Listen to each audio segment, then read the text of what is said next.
Find your voice. This statement is not only so profound, but it's very personal for me. And it's personal for so many different reasons. I remember having to make a decision, and that decision was to ask for a divorce. And I wasn't certain if I was going to be able to do so and do it with confidence, because I wasn't even certain if I had a voice. And that may sound crazy for someone who can, open their mouth and share their words with the world. But when you're wanting to make sure that you're making the right decisions, you hold off on sharing your voice, thus not being able to find it.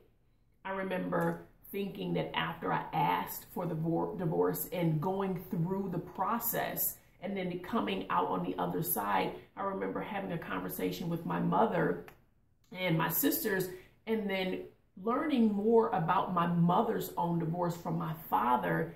And I was saying to myself, wow, I wish maybe she had shared more with me about her divorce, and just to give me the notion that I was enough, that whatever I was going through, whatever I was feeling was real, and that my divorce did not make me a bad person. It did not make me a bad individual. It did not make me a bad mother.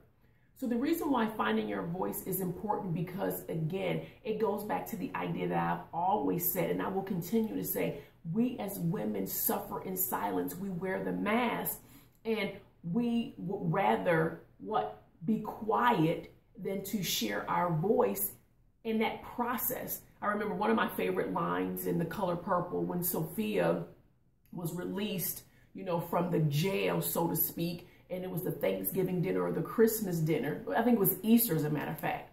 And she said, there's nothing like wanting to sing, but have it beat out of you.